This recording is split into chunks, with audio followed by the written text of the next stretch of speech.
ಅಜ್ಞಾತ ನೆರಳು. ಅನನ್ಯ ಫೋನ್ ಸ್ಕ್ರೀನ್ ಕಡೆ ನೋಡುತ್ತಾ ನಿಂತಿದ್ದಳು. ನೀನು ಇಲ್ಲಿ ಹೊಸವಳಲ್ಲ.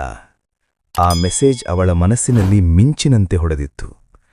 ಇದು ಯಾರೋ ಮೂರ್ಖರ ಆಟ ಇರಬೇಕು. ಅವಳು ಸ್ವಲ್ಪ ಧೈರ್ಯ ತೋರಿಸಲು ಯತ್ನಿಸಿದಳು. ಆದರೆ ಒಳಗೆ ಭಯ ಬೇರು ಬೀಳತೊಡಗಿತ್ತು. ರಾತ್ರಿ 12:07. ಅಕಸ್ಮಾತ್ ಡೋರ್ ಬೆಲ್ ಮೊಳಗಿತು. ಅವಳ ಹೃದಯ ಬಡಿತ ವೇಗವಾಯಿತು.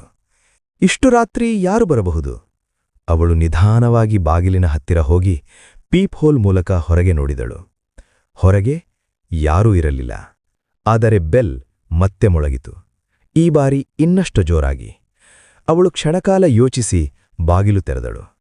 ಹಾಲ್ವೇ ಸಂಪೂರ್ಣ ಖಾಲಿ. ಮಿಂಚಿನ ಬೆಳಕು ಕ್ಷಣಕಾಲ ದಾರಿಯನ್ನು ಪ್ರಕಾಶಮಾನಗೊಳಿಸಿತು. ಯಾರೂ ಕಾಣಿಸಲಿಲ್ಲ. ಆದರೆ ನೆಲದ ಮೇಲೆ ಒದ್ದೆಯಾದ ಪಾದಗುರುತುಗಳು. ಅವು ನಿಧಾನವಾಗಿ ಅವಳ ಬಾಗಿಲಿನವರೆಗೆ ಬಂದು ಅಲ್ಲೇ ನಿಂತಿದ್ದವು.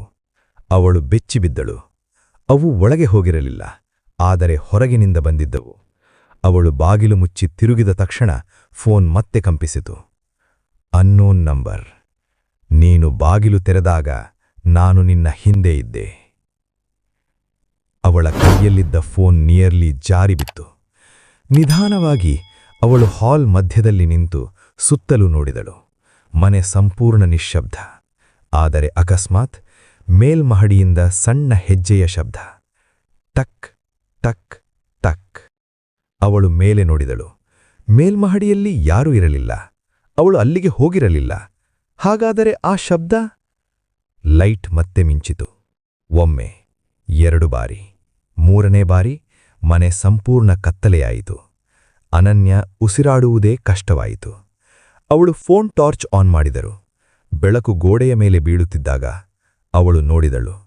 ಗೋಡೆಯ ಮೇಲೆ ಒಂದು ನೆರಳು. ಅದು ಅವಳದ್ದಲ್ಲ. ಅದು ನಿಧಾನವಾಗಿ ಚಲಿಸುತ್ತಿತ್ತು. ಆ ನೆರಳು ಯಾರದ್ದು? ಮನೆಯೊಳಗೆ ಇನ್ನೊಬ್ಬರಿದ್ಯಾ ಅಥವಾ ಇನ್ನೇನಾದರೂ?